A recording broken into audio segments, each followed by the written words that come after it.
Welcome back, guys. So this is the second episode of the 3-part series.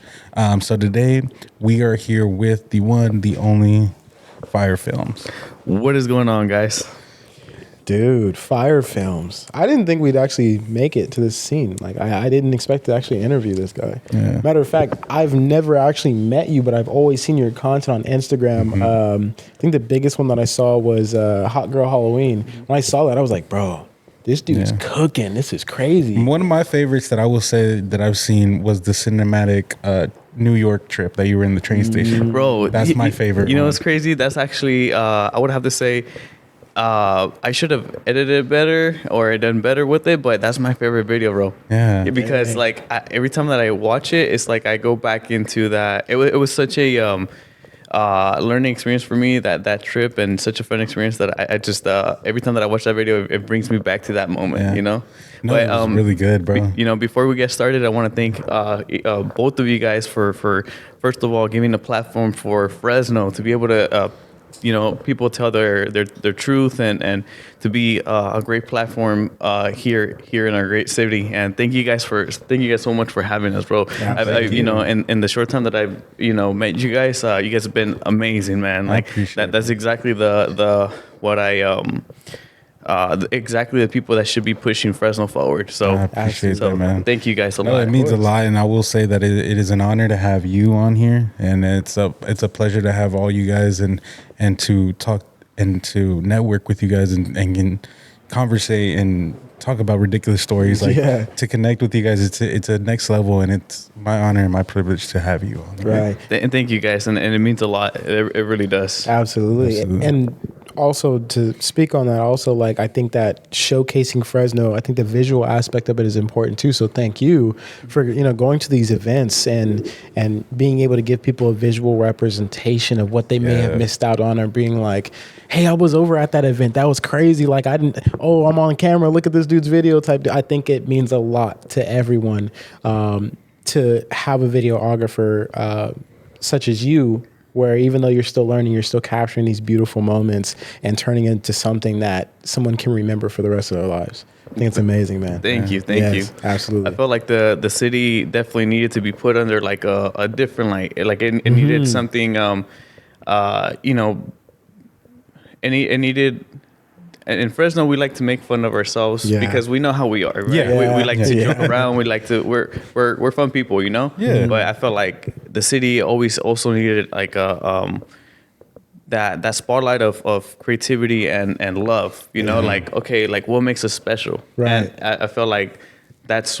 I tried my best to try to showcase that. Right. And you're doing a great job at it, man. I'm actually jealous because being a videographer, doing things with like cars and stuff like that, seeing your cinematography, I'm like, dude, this is sick. Level. Like it inspires me to do better at my editing skills and upgrade my equipment. Because after seeing the equipment that you had, I was like, bro, this is next level. Man. I haven't worked around anybody who's been on that level. So it's just like, it's a lot, man. I love the backpack. Thank you. The backpack is backpack. Yeah. I love the backpack. I love the backpack too. Coming from the cheapest $30-$40 Amazon bag, bro. That's that backpack right there. Yeah. Heck yeah. So I want to dive into Fyrfilms before we dive into your story. Okay. I definitely want to ask you, like, Taco Throwdown. That was amazing. Like, how did that opportunity come to you guys? So it was a little bit by accident, but. Basically, Mikey was he had invited Derek, the president from Tuchansi, onto the Grizzly Talk podcast. Nice. And I remember thinking like he asked me, he said like you don't have to come if you don't have to, if you can't. Right. But I was like, man, since it's such a big podcast, I want to make sure that everything's right, And obviously, once I got there. Obviously, when you're in a podcast and when you're around such great energies like how we are today, you're gonna have every conversation that's gonna be had. Yeah. So obviously, like we went deep into remembering last year's Taco Truck Throwdown, I practically edited most of it, and I asked them like who's running media this year. Yeah. And they didn't have anybody, so that's when I stepped in and I was able to obviously direct the media team for this year to be able to provide the Taco Truck Throwdown recap for this year. Man. So how was that feeling? Amazing. I think that I done a lot of events, but this one for some reason it felt the most natural. It felt the most because I was able to, and we'll dive into things deeper. But I always seen myself more as a director rather than a camera person. Right. And so for me to be able to put a vision out in real life was, and then now being able to have the technical ability to be able to say like, okay, I want to put this together. Like, this is, I know what I need. I just got to execute it. Yeah. It was an incredible feeling because it was like, especially with Mia May. Shout out to her. Shout out Mia May. She, I had that in mind. That first intro. Yeah. I was like, how can I make that happen? Hit up a few people. And she was kind of a little bit hard to get a hold of. So I was like, oh man, like typically I can get a hold of anybody in Fresno with the call, you know? Yeah. And with her, it's like I had to reach out to a few people. We made it happen. I got the car in, got her. Shout out to Sam. Shout out to Boss Life. They brought a retro boombox that was from the actual 80s, how we wanted. Yeah. And I saw that clip, man, and that clip was amazing. Yeah. Thank you. It was well done. And I felt like that sort of that vision I had in my mind, I didn't want to let it go, and like I thought that it wasn't going to be able to happen because it was on such a short notice. But like thankfully everything got to be able to get together and be able to do that. And then the next thing after was getting the media team together, and I went after the people that I thought could bring it to life, and some of the best. Shout out to all of them, because every one of them. They were down as soon as I told them. They were all super responsive and everybody wanted to do it. So I was really happy that like we got everybody in. Heck yeah! I got a question. So, what was the first initial thought of like getting into videography? I know you said you initially wanted to be a director, but what made you start Fyrfilms? So that's a really important question because like. You can get the short answer, you can get the long answer. Yeah, let's go with the long one. Yeah. The long one? Yeah. The very long one is so this is the story that I've been wanting to tell for a long time. So again, thank you guys for giving me the platform to do so. Absolutely. Everybody strap on.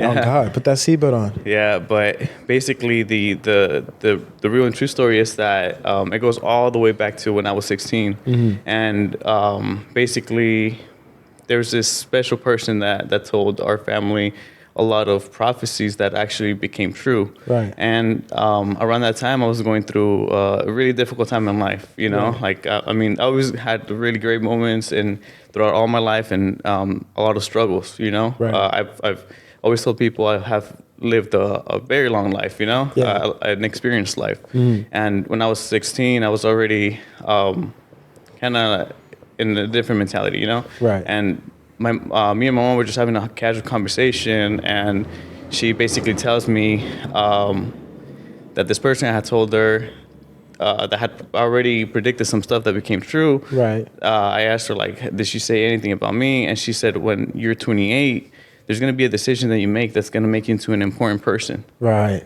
And for some reason, that always stuck with me. And I've always, like, throughout my life, I always thought about it like, man, like I gotta work up to something. I know that I have that potential to do something. Right. So I gotta put the work ethic behind it, and so that's why I've always had that work ethic, Right. And sure enough, like when I was 27, I felt like I was already accomplished. Right. Just to give you a quick breakdown, like. I obviously I didn't have any real family support, so I really got it on my own, like a true hustler, Yeah. And I was able to purchase, real estate at a very young age. I always thought if I ever made it, I'm gonna buy a luxury car cash, and I got a Range Rover, which I have a funny story about that, how that went about, and I lived a young man's dream. Yeah. Like everything that a man would want to do at a young age, I did. Right. So I thought like maybe that's it. Like everything came true. Right. That's good. So I thought like I'm gonna make a video about that. Right. I'm gonna make a video about how the prophecy became true. Right. And so I made the first video right before 6 months before I turned 28. And so that's the evidence of the prophecy becoming real, because then once I got into that video and making that, I really fell in love with the process of creation, Right. and being able to bring something to life. And so for me, at that moment, I knew this is it. Right. This is what I'm meant to do. Right. And from there, it's just been a ride, a roller coaster. Right. And thanks to especially the Great to Top podcast and Mikey and David, and obviously other people that believed in me from when I started showing that video to people. Right. And I was like, hey, look, like I'm starting to get into video production. I didn't even start the page Fyrfilms when I made that video. Right. Wow. Right. And right when it was done, I had created a page, and I thought it was just going to be like a creative hub for me to be able to express myself artistically and visually, you know, Right. and just put out my because I like, as I told you guys before this, like I have I'm very of a visual dream. A daydreaming person, you know. Right, I live a lot right. in my imagination, and that's where Right. my creativity comes from. Right. From being in a lot in that mind state, you know, just living Right. out in my own daydream, and basically from all the support, like I started showing people some of the stuff that I was doing, and everybody really pushed me to make sure that you know, to be like, hey, let's do this. Hey, let's do that. And Yeah. then, because again, I wanted it to be just a creative hub for me alone. Right. But people really were like, no, let's collab, let's do this, let's do that. And we just ran, and we've been running since, you know. Man, so everybody saw something in you that you may not have even seen in yourself. Like you saw the creative hub. You're like, yo, I want to do this for myself. Like I want to showcase my lifestyle. But then it ended up turning into something completely different. And I mean, the outcome of it all is crazy. Right. Because now you're showcasing yourself, but also some of the biggest figures in Fresno, some of the biggest figures across the country. And I think it's beautiful because who knew that you would get to a position of creativity? Who knew you would get to a position of being like, I mean, yeah, I wanted to do it for myself, but here's what else I can do. Yeah. And it turns into something bigger than you could have imagined. Like you said, you're fulfilling the prophecy that you Yeah. have. Yeah. And Yeah. it's big and it's incredible, and you deserve every ounce of success because your content is absolutely next level. Yes. It is incredible. Yes. And seeing the way that you are and seeing the person that you are, it's insane. So I want to get a little bit away from Fyrfilms right now, and I want to talk more about your personal life. Okay. How was your upbringing? So again, you can get the short version, or Let's get the long version. The long version is I am not from this country. I was born in Guadalajara, Mexico, and I lived out there until I was in first or second grade. Mm-hmm. And so, you know, throughout all my life, I've been my life's always been multi-layered and complex. It's just never been like a stable thing, you know? Right. And basically, I came into this country around that age, and I had my first uphill battle was learning English and being part of society. People don't really understand how difficult that is for a newcomer, you know? Right, because it's It's hard, the whole- ESL learner and all that. like, I mean, you would only think like for most people, you ask them about the elementary experience, it's pretty straightforward, right? Friends and all that. And for me, it was it's way like, harder. yeah, for me, it was just a different experience, you know. But at the same time, I was, you know, I always loved soccer, and I played for a traveling team for many years, and I had many great friends. Right. And I always grew up outside, man. I'm one of those last generations that actually got to experience living outside, even in Mexico. Like I remember being outside all the time, having friends outside, you know, and doing things outside. And even growing up, around my elementary experience, I was living in apartments. So man, we were doing the craziest things in apartments, you know. Yeah. So if anybody that lives in that lifestyle, they know what I'm talking about, you know, like going to everybody's houses and Silvertooth activities. yeah. So shout out to all those friends that I had back in those days, because they really made growing. People would think that some of the struggling or being in that sort of life is negative, but it was such an amazing like life for a Experience, kid, yeah. you know, like Yeah, and then when you're a kid, you don't really necessarily see it as like, oh, I'm struggling. And Right. you just nah, always like, this man, is it my was life. like, Yeah. man, we were fighting. I remember playing cards to get the last pizza, man. Like, so that you know what I mean? Yeah. Like, you go through stuff like that. It's funny. Or like, I remember like one time we went on to the movie theater, and like since a lot of us didn't have the funds to be able to do stuff like that. Right. Like I remember hopping on a Honda, and it was like 8 of us, man, just stuffing that little cart and just going out there, and it makes it that much more fun, Yeah. So beauty to the struggle, Oh, absolutely. Absolutely. And again, we're going back to my personal life. Well, growing up from that, and again, there's a lot of contrast, because there was just like things going on at home, from going to that to, I am a runaway kid. Like I did run away from living with my dad, seeing a lot of like abuse at home, stuff like that, Yeah. Again, trying to learn English and fitting in with society too, in high school, being like kind of like the cool kid too, because that was another one of my highs. In high school, my first 2 years were I didn't care about. And another thing I didn't mention, I should have mentioned from the beginning, was that my parents, since 4th grade, they always realize, and I appreciate them for that a lot. They realized my potential and the fact that I was responsible from that age. So they always let me do whatever I wanted without a consequence. They didn't care about where I was or whatever I had to do, because they always knew like, no, he's good, like wherever he's doing, we know that he'll tell the truth and that he's good, Yeah, he's Right. well off. He'll figure it out. yeah, he'll figure it out. And so obviously I had to go through my own trials and tribulations, and that comes with a lot of responsibilities, Yeah. But I mean, throughout high school, again, I went through, being with a lot of women and partying and having that good lifestyle to that becoming a real problem, because then I got into drug abuse, learning how to maneuver that, anxiety, depression, and coming to the realization that a lot of things were wrong with my life. And at the age of 17, I'm just having that struggle of like, okay, well, this is I'm coming close to an abyss, and I gotta make it. I have to do something to make it out, because like life is not like the way things were going, or they were gonna crash.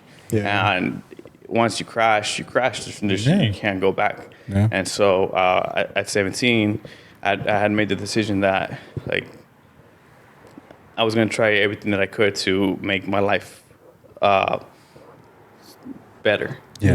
And I went through a lot, from cutting off people, drugs, alcoholism, women, even family members, to make sure that I succeeded in anything that I had to do, And I remember my senior year, it was like I asked the counselor, like, how can I graduate high school?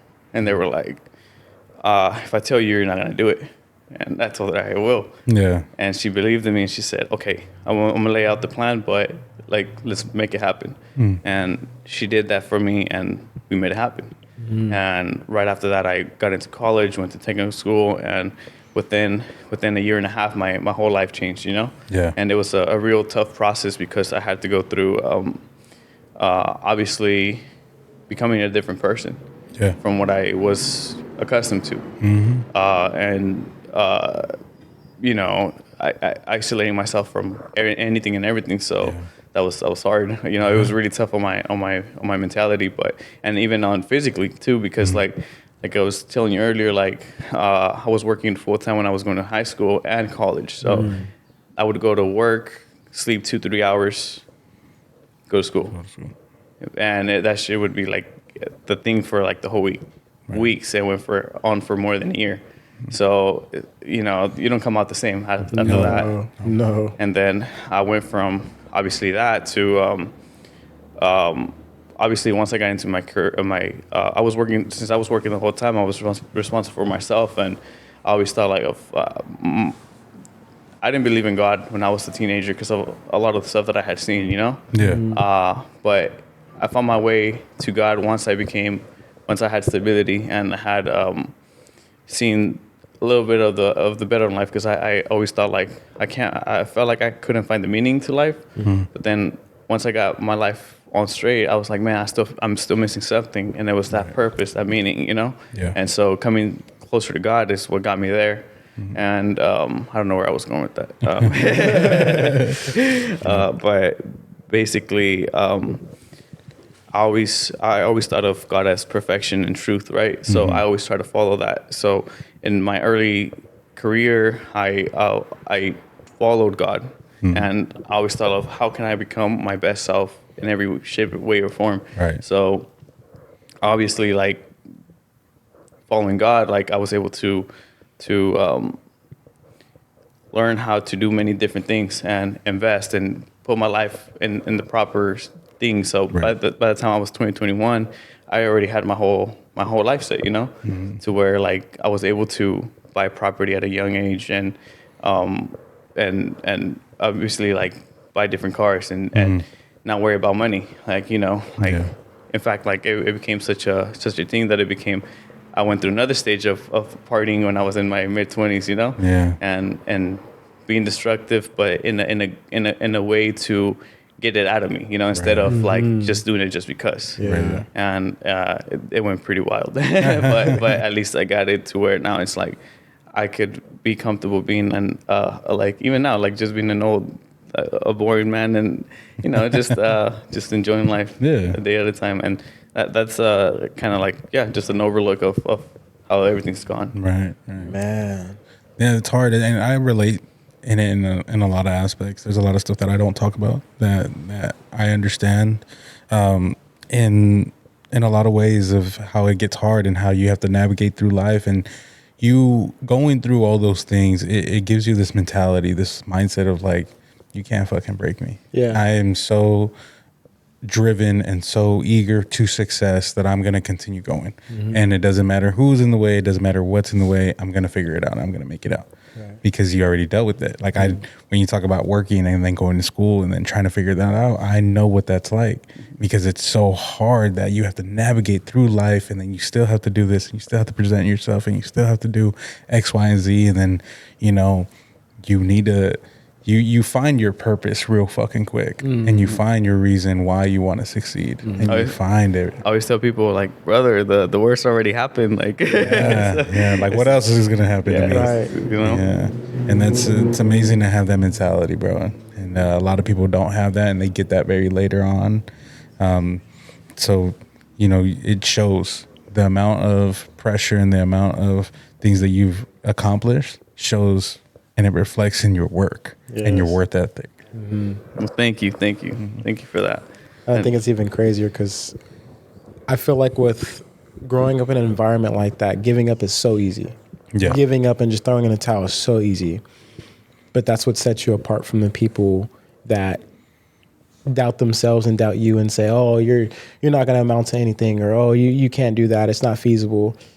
You proved them wrong without actually saying anything. Yeah. You proved yourself right. Your inner child who probably didn't even anticipate seeing you be this way, being all these accomplishments that you've achieved. I mean, what do you think your younger self would say to you if they met you right now? Seeing all the accomplishments that you've made. I would have like, that's not the same person. I'm like, what happened? Like, my first question would be like, I don't even know, man. Like if my younger self was to look at my old person, like I really want to give some thought into that. So I would say, like, tell me the worst and tell me the best. I mean, honestly, I think it's a beauty, because your younger self Would be in shock. Because it's always just like, well, I always pictured myself to be this when I grow up, but then it's just like, You actually became it. it's like, whoa, yeah. And sometimes it's something you couldn't have anticipated. Do you think that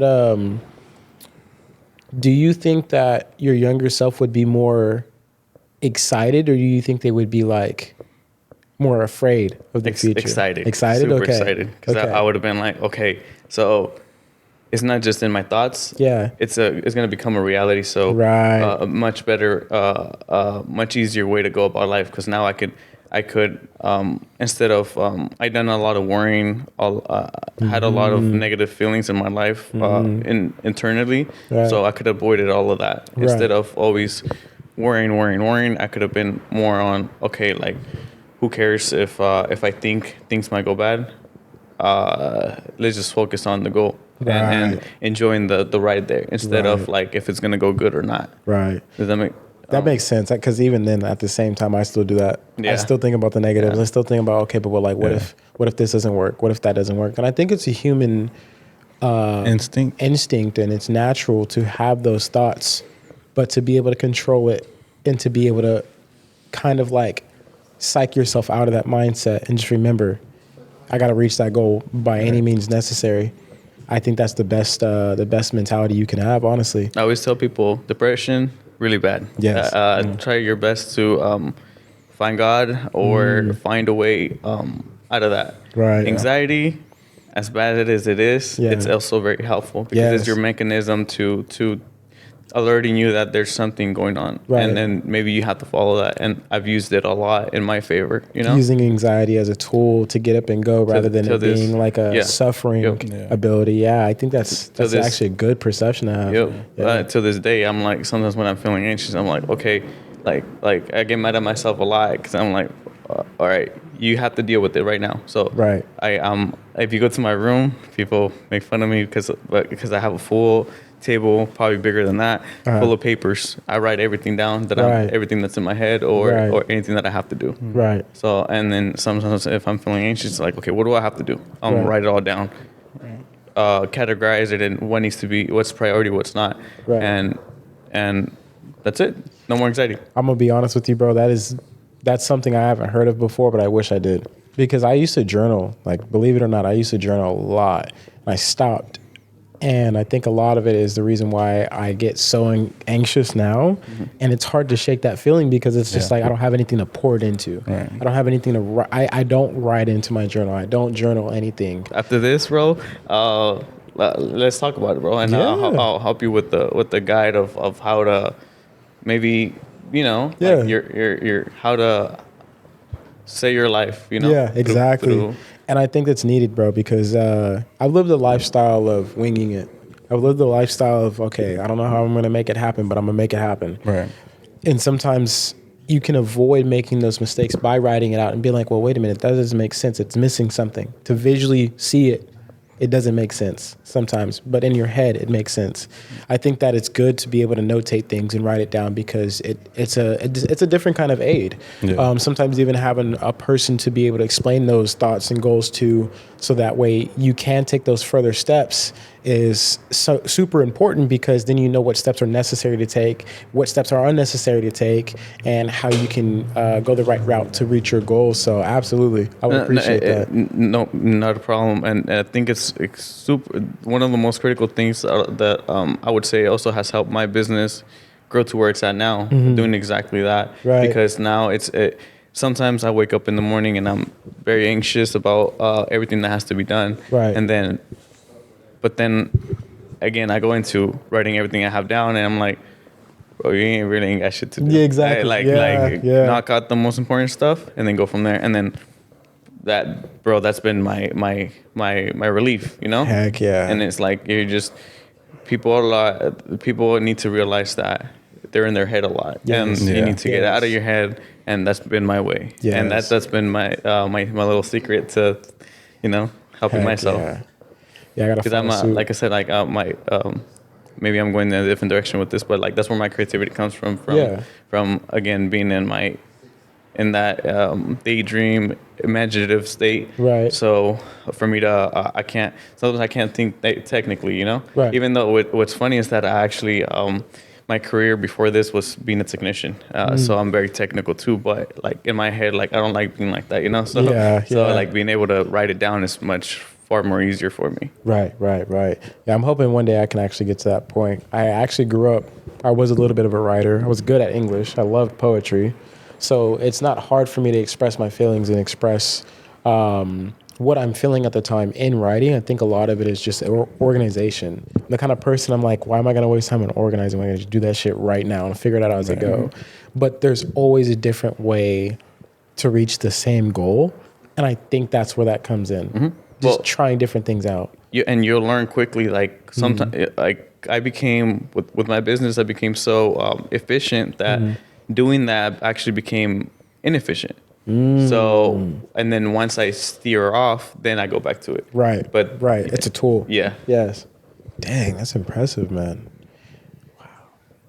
I'm starting to wonder, like, So you guys, we were gonna go deep into. Yeah. There's so much. So many questions that I have right now, bro. Like, and then we could talk for probably an hour or two on every little thing, you know. Yeah. Because even with just anything, you know.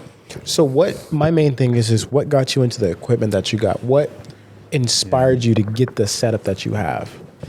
Was it just deep research? Was it just no thought into it? Okay. Actually, being completely honest, I never thought of being a cameraman, so I had no association of what's good for video or any of that. Like I really never. So when we started the podcast, the first thing we realized is that you need a video camera to do podcasts. You can't. If you record the camera that I had, only would record up to 29 minutes because of the. I don't know if you guys know why they do that. Do you guys know? No. So it's a legal thing. Basically, if it goes over 30 minutes, it becomes a video camcorder. So they have to pay extra taxes for that. So that's why they make cameras to stop at a certain time. Right. So basically, Mikey got the camera that I have, and as an editor, I was like, I don't want.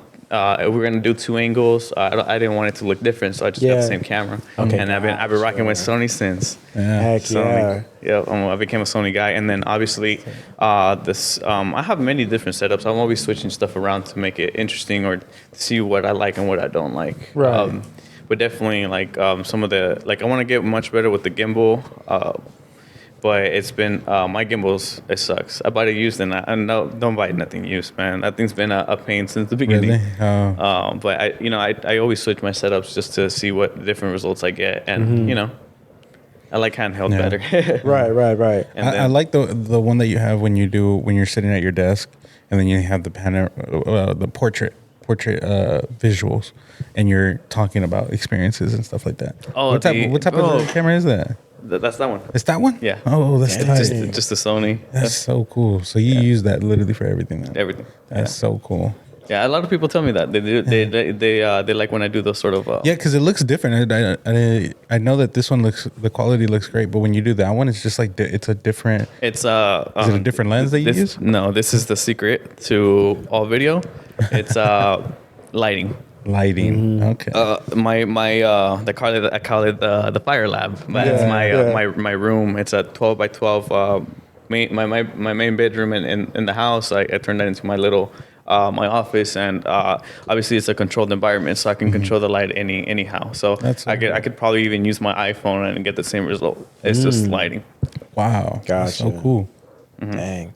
So my main question is, were you nervous walking into your first event filming with that? Because I mean, people see you with a big camera and they're just like, oh, this man means business. Like, what is he doing? I was nervous for the first 10 minutes. So I'll be honest. It was Hot Girl Halloween, the one from last year. Right. I took 3 shots, man. Yeah. Back to back to back. And I was like, all right. I'm done. You gotta loosen up real quick and handle it. I'm not gonna lie, that's actually very impressive. When we went to Dog Days, I was like, even now, if you ask me to get a DJI and record, I'm still nervous. That anxiety is still there. And I think a lot of it is because, I mean, you can edit it later on down the road. You can trim things out. But I think it's just the nervousness of being on camera, being afraid to mess up what you're going to say, not filming it correctly, having to reshoot it. And the entire process alone is just very stressful. But, I mean, going to a huge event like Hot Girl Halloween, you're getting those crazy shots. You're recording some of the craziest angles and being allowed to be backstage and being up and close and personal with these artists. Like, do you ever get overwhelmed doing that sometimes? I used to, but now it's becoming more of a very of a natural thing. So I always get nervous like right before it starts, but then as soon as it starts, it's like to me. Recording, especially events, is like a performance. Yeah. Every time it's like a performance, and some people like it, some people don't. But I've been I was in sports, so for me, I understand. It's game time. It's game time. Yeah. So it's just like and so when I go out and shoot, again, like what I love about like I told you guys, I never meant to be a camera person. I never seen myself really doing that, but I've learned to love it because I mean, I always loved the creative process, the editing and making video, but not so much the camera because at first I sucked with the camera, you know. So it was more of a tough experience than anything. But now I learned to love it because I can live in that dream state when I'm shooting. I could just let my imagination do what it wants.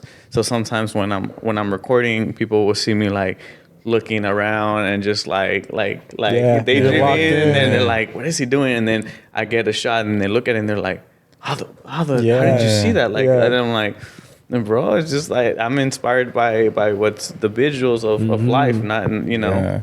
Right. That's that's just, or like when I do like the MMA fights, same thing. It's like, but we had like 12, 13 different videographers, and like we finally found the one that we needed, you know. Right. And I was like, well, I mean, it's not really me. It's just like, man, there's beautiful gyms. There's people that do great things. So I'm just showing it, you know. Yeah, yeah. Well, there's something in you, obviously, that is superior to those that are around you, and not to put anybody else around you down, but letting that creativity flow, letting your passion really flow within you, and putting it out into videography and photography, like it shows. It shows when it's authentic, and it shows when you're just hired to do a photo shoot. You're just hired to do a video shoot. The effort, the hard work behind it all. So, I mean, it's clear to see. And if anybody watching this has not checked out Fyrfilms, please check him out on Instagram. He's got some of the best videography and photography out there on Instagram right now here in the Central Valley. Me personally, like I said, I'm very inspired by this guy. Yeah. Thank you. And cheers to that. Cheers right at the right time. Yeah. Martin? Thank you, guys. No. All right, we're good. No, seriously. I'm good. He's looking at me like, peer pressure. I got mine. We're straight. He's giving you that look like you better pick it up. I might just do like a taste test on this. Nah. I got one right here. I was about to say, ain't no way I finished mine already. No, I got mine right here. We straight. Guys, any questions that you guys have for me? Yes. So one of my questions was, how was it like working with Pitbull?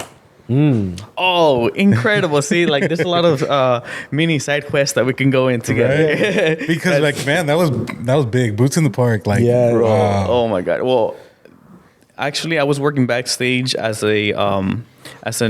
for artist relations, basically helping out our artists with anything that they need. You know, thanks to my friend Paige, shout out to her. But it was amazing to have that Pitbull experience because like I didn't realize what was going to happen that day. They don't really tell you anything, you know. Yeah. But what ended up happening was, as soon as I got there, they were like, "Hey, you have something very important to do today. Right. Your job is to be there at this time and make it back. And these are your times, and that's the only thing we need you to do today." Right. Like for a good 12 hours, I only had like literally to drive somewhere and back, and that's it. Wow. And I was like, cool with me. Yeah. Easy, good money. So sure enough, I go to as soon as the time comes, I get one of the luxury SUVs. I drive to this a signature airport, and I was like, man, who's pulling up in in an airport like that with private jets? And it has to be something important. It can't be just anybody. Right. And as soon as I walk into that airport, everybody in that office has those bald caps. Yeah. And so I was like, oh my God, it's Pitbull. Mr. Worldwide is gonna show up here, and I'm gonna be the one that's gonna pick him up and take him to Boots in the Park. And it was an incredible experience. Everybody was like having such a great time, and it was like everything was like a movie because like we were just waiting on a private jet. They're waiting for a private jet to come, Right. and as soon as it was gonna land, they were like, they're gonna be here in exactly like 45 seconds, and we all rushed outside and we were all ready. And as soon as his jet pulled up, we had to drive right next to the door of Right. it. So that was weird driving to a jet. And so they all got down. He had a whole team. And as soon as I saw him, I was like, "Hey, I hope that your flight was good. And if you guys need anything, please let us know. That way we could assist you with anything." And everybody at the airport was waiting for him with a sign, and I got the picture of he was the one that actually wanted to take a picture with them. Wow. It wasn't the other way around, Wow. And so I got to drive them and his uncle, and me and his uncle had a lot of a conversation. Pitbull was more like they were talking a lot about music and production, so they're working all the time. Right. So with his uncle, they look almost alike, and he was just a great guy. Like he was just telling me about how crazy it is to be with an artist like that, because like he gave me a crazy number, like they visited like 19 countries in like 22 days or something like that. Holy shit. Yeah, and their summer tour in Europe, and I was like, what the hell? Like, bro, like how do you guys, Yeah, how do you sleep? Just on and off the plane, bro. Yep. Oh my god. And he was really genuine. He even gave me his number, and he was just really, really good people. Nice. Heck yeah. And then obviously I got to drive him back.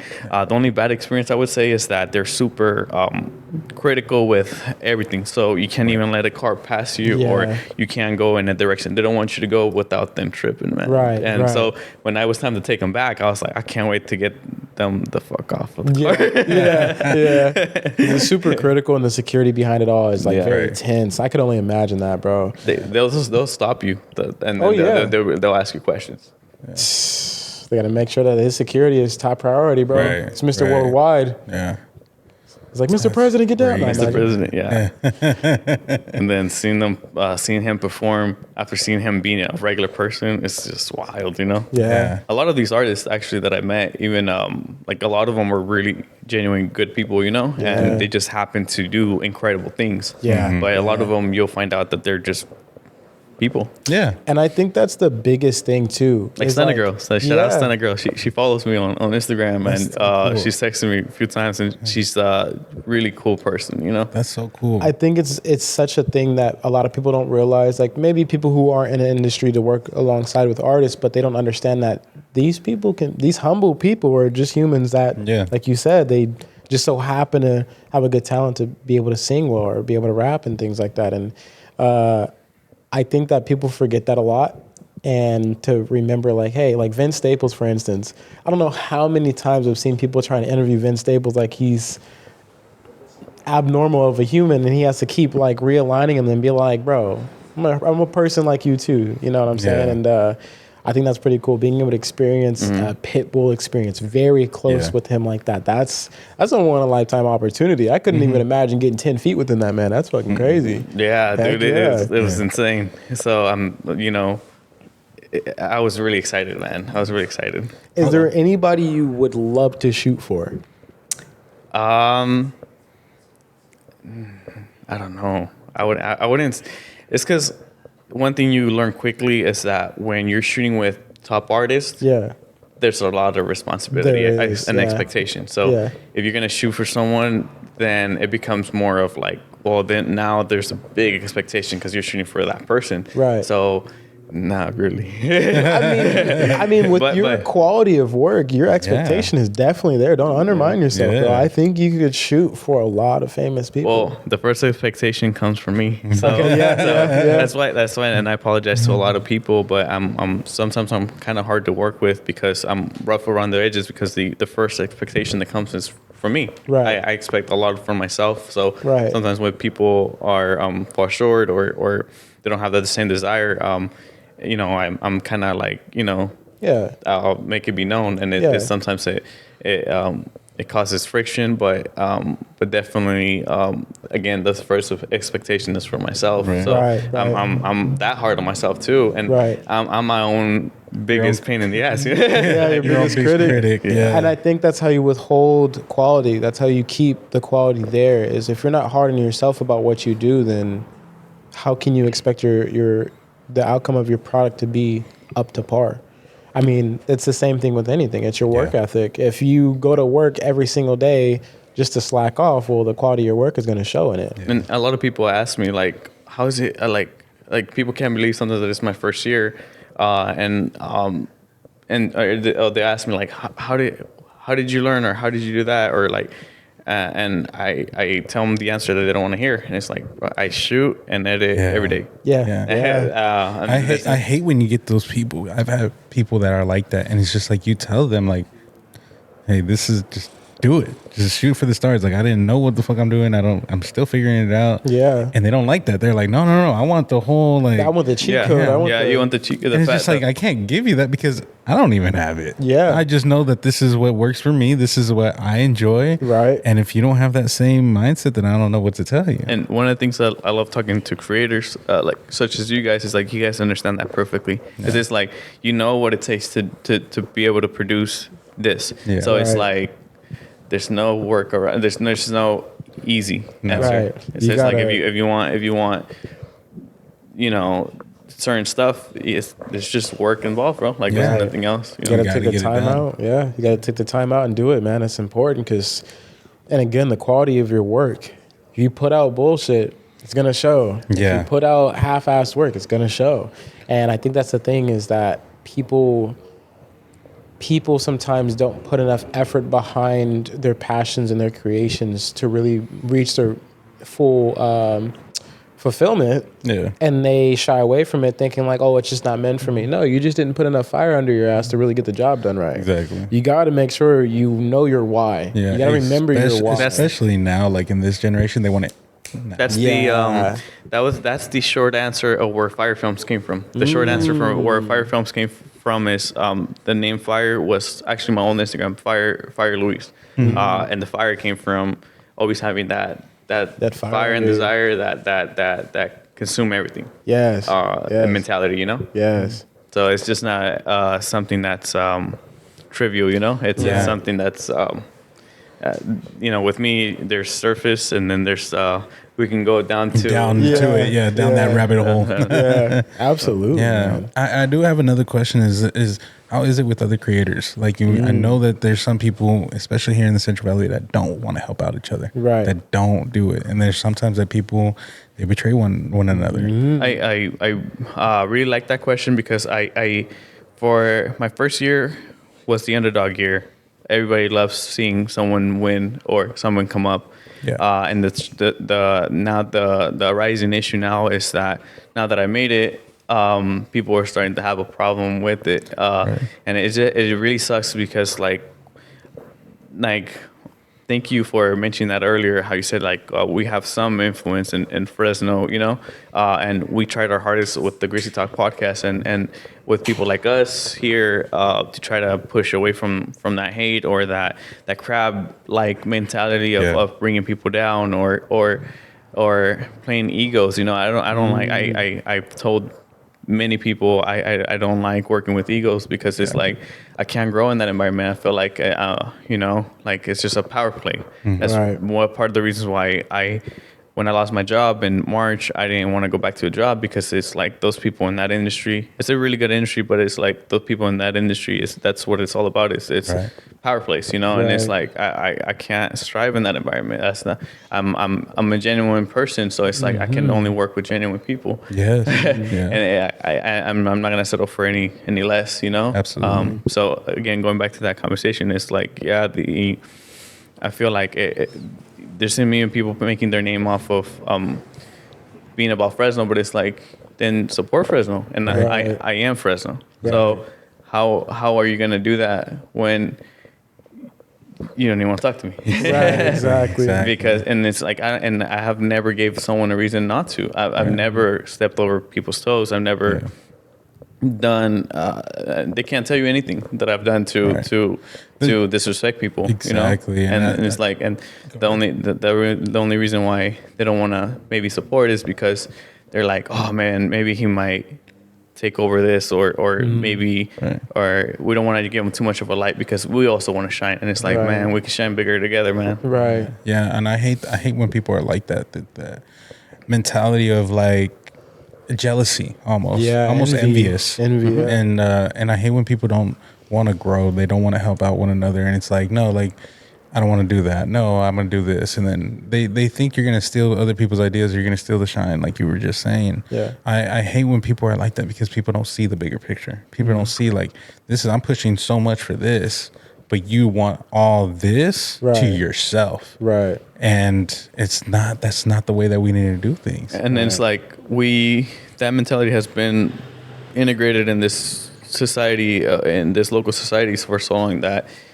people have to push out of the city to be able to grow, which sucks because it's like, why can't we build those bridges to make everything here much better, to where people outside of Fresno want to come in, outside of the Central Valley want to come in to do great things here. Yeah. Why not? Like, you know? And that's been a conversation piece for a minute. Ever since we actually started doing the podcast, it's been that. It's, well, let's curate, let's make Fresno that hub spot of entertainment, the hub spot of, you want to become something, you want to be someone, like, this is it. This is it. Fresno's already more than 500,000 population. How are we not the soil of, progression?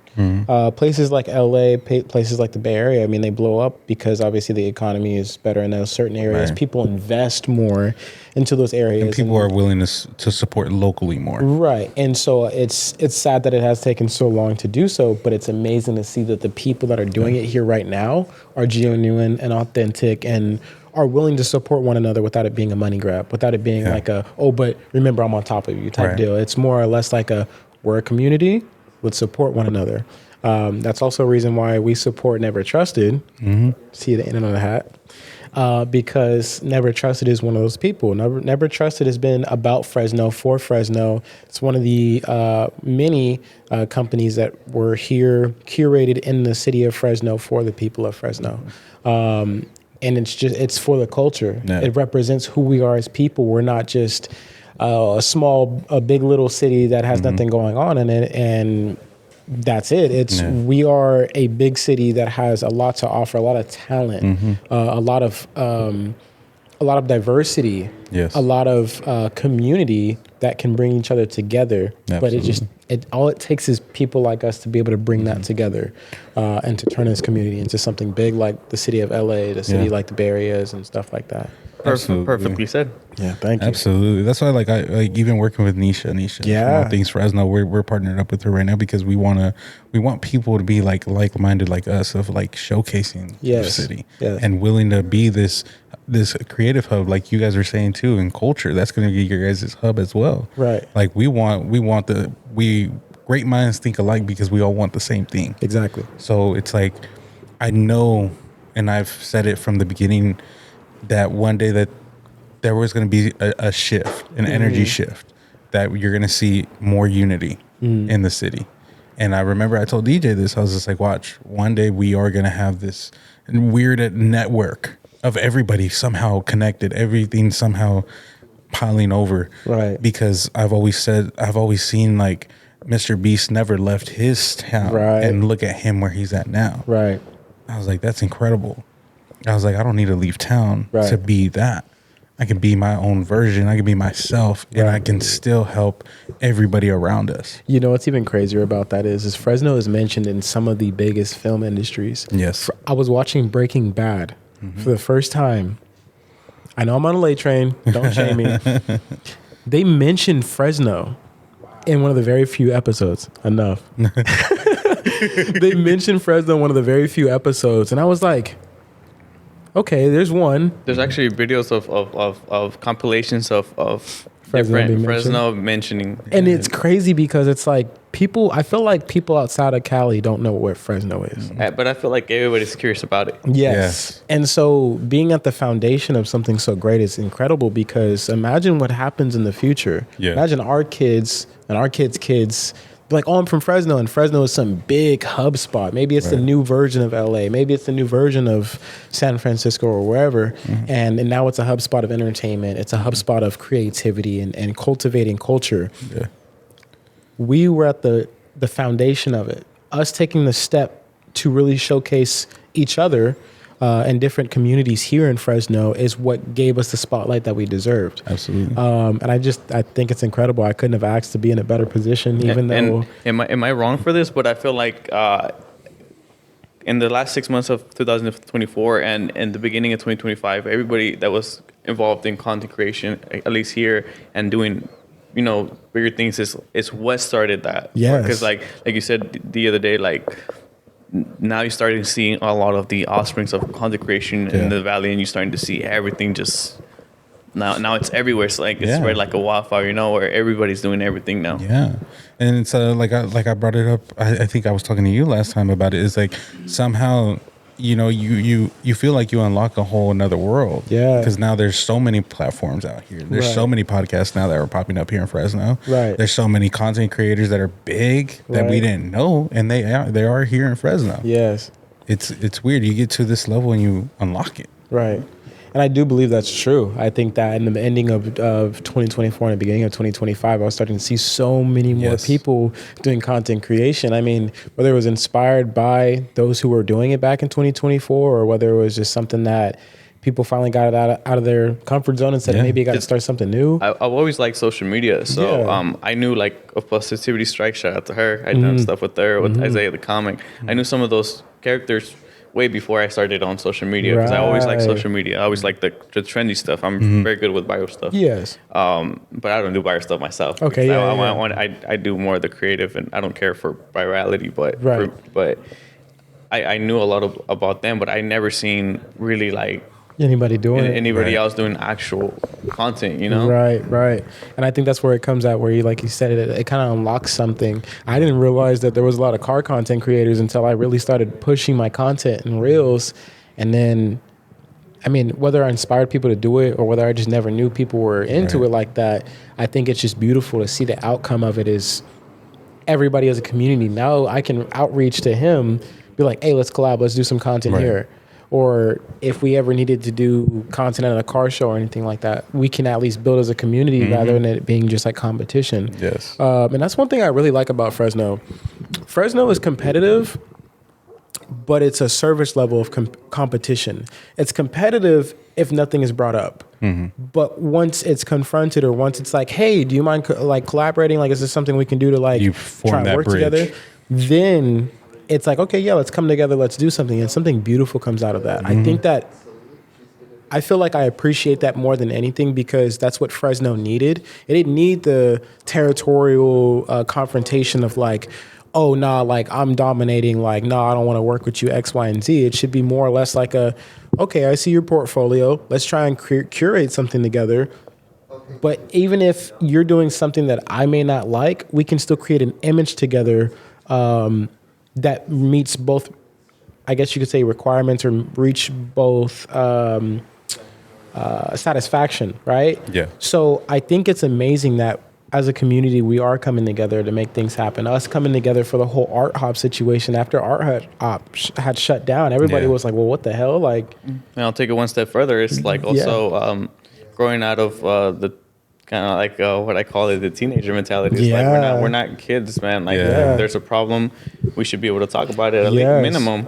You know, like there has to be no egos, and again, that's something I'm dealing with now. It's just like egos is everything. Egos is everything, and people just like they don't even want to talk. They're just like, oh yeah, I just don't fuck with you because you're doing what you're doing. Because you're bigger than me, or I envy you. And that's the unsaid thing too, is just don't be afraid to work with people that are, maybe let's just say they got more numbers than you, or maybe let's just say the people got less numbers than you. Let's not worry about the numbers. Let's worry about, okay, well, what can they curate? What is it that they do? I've seen people that don't have many followers on TikTok and they're making crazy content. I'm like, yo, somebody needs to check this dude out. Like, this is crazy. sometimes they don't have the supportive background that others do. You know, there's certain people that have supportive backgrounds where they've got their friends, their family, and X, Y, and Z sharing their content, but that person is really working their ass off trying to make ends meet, trying to really make something that just needs a little bit of a upkick.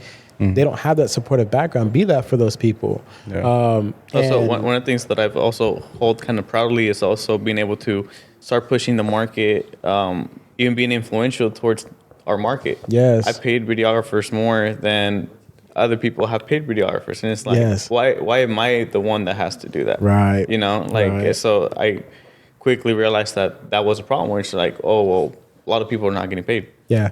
That Yeah. was the thing, is a lot of people are not getting paid. And that's another thing too, is just monetizing what you do. Everybody wants money. Everybody wants to get paid for what they do. But people don't get paid for the quality of their work or the quality of their service, which is something that I feel like we do need to work on. I think that it's more deserving of those who have spent the time in and out, day and out, just working and curating and perfecting what they do. They deserve to be paid out what their worth is, regardless if people are like, oh, but I can do that too. Hey, listen, if you're not curating the same quality, we can't charge that. Yeah. You know, I see a lot of that in the car scene. I see a lot of that in the just in businesses. It's just like you can't charge top dollar for low quality work. That's just not fair. And then, I mean, and it all takes a conversation between a good group of people to be able to make shifts like that and make, especially when, and since we're, I mean, we could probably say on camera, but we're kind of pioneers of this space, you know. So it's like maybe maybe we need to set the foundation of content creation and how can we make a proper living out of this, you know? Right, exactly. Because it's like one of the problems we had with the podcast was that, well, we have to deal with real life too, and it's like we can't do this full time. If a full time and a half, and you know, that sort of thing. You gotta pay bills on the side of it, and I think a lot of it has to do with just content creation being oversaturated. But again, it's the separation of good quality and low quality. Not saying that some people just don't create good work, but at the same time, the effort needs to be there. Yes. I do think that COVID made a big dent in that. I think COVID definitely like minimized the opportunity to reach those monetary heights because of the fact that everybody was doing content creation. And so platforms like TikTok and Instagram had to be like, all right, we're not cashing everybody out. Like we gotta, and they ended up setting the totem pole, I feel like, a little too high.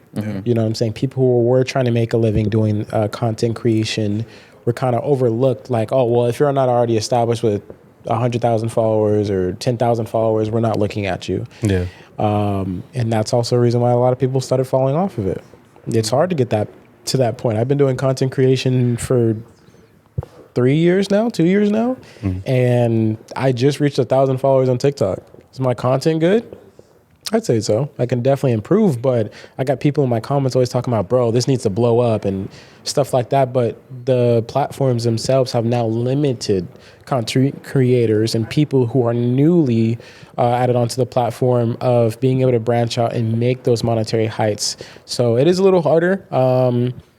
It's a little sad because there's a lot of creators out there busting their ass doing shit that I've never seen before that I'm like, yo, this is crazy, but they don't get that benefit of the doubt, unfortunately. We're recording? Yeah, it's recording.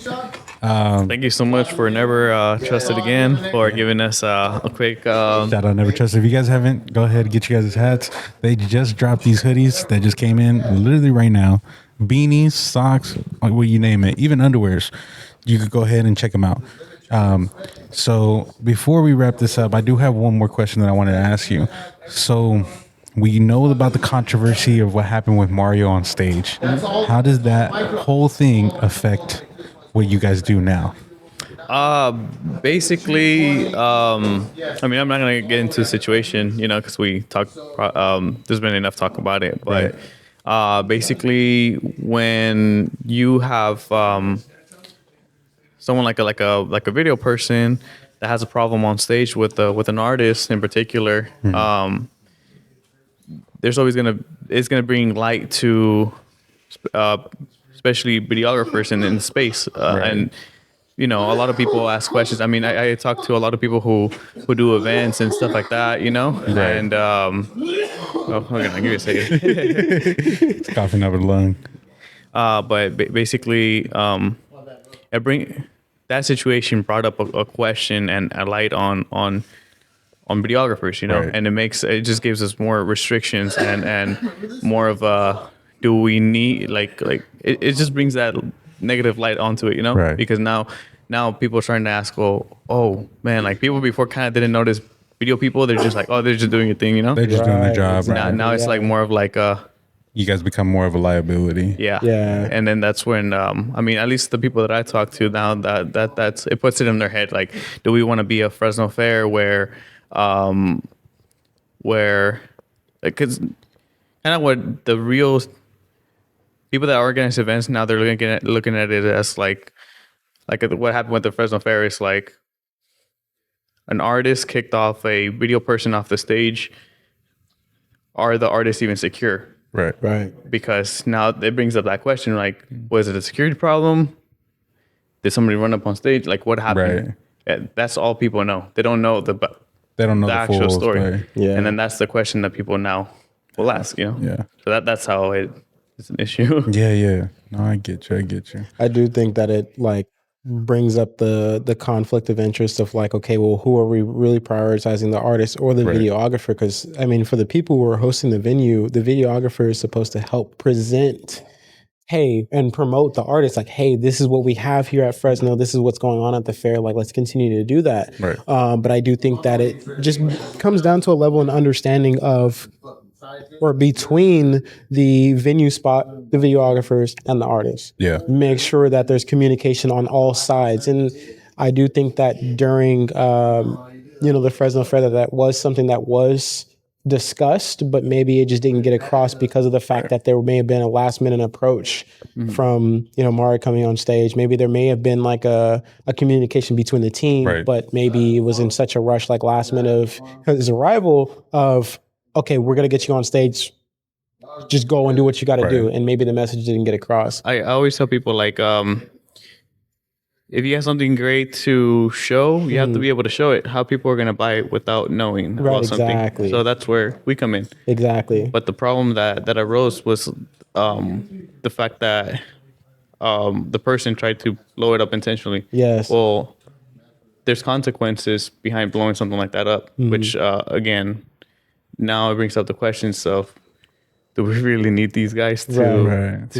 to do stuff, you know? Right. And again, like all business people, brand organizers, the question they asked themselves when they saw that was like, maybe even artists, was like, the artist that a huge event like that wasn't secured, Right. like, you know, It's like, Yeah. why It's like am a I going to security come out there? effect. Yeah. I do think that going forward, I hope that there is things implemented that will help the artist and their team and the videographers to be able to at least collaborate again. I hope that it doesn't affect it negatively in a sense of like, oh, well, we're just not going to start, doing performances for bigger artists anymore. I hope that they give them the chance to, because they deserve that. And I think Fresno deserves that too, being the hub of having, again, 500,000 in population and higher. They'll always have a successful event coming out here.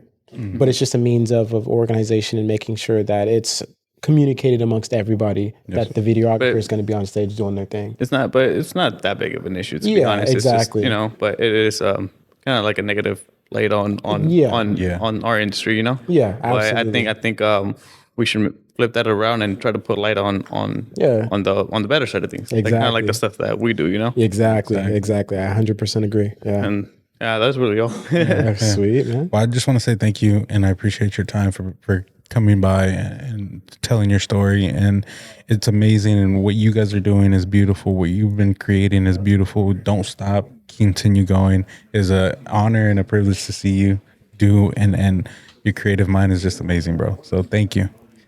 Thank you guys so much for giving us the opportunity and the platform to be able to express our truth and to have conversations, to push the culture forward here in Fresno. So again, thank you guys for your time and for your efforts, in putting this great thing together. Of course, appreciate it. it takes two to tango. Couldn't have had it happen without you, man. And thank you, Absolutely. guys, man. Thank you for everything. Good conversations, man. Yeah, you guys keep pushing, man. You guys are doing great things, and sky's the limit, man. You guys got it. Thank you, Likewise, man. Likewise. Well, we love you guys. Take care. Much love. Peace. Peace. Feliz Navidad.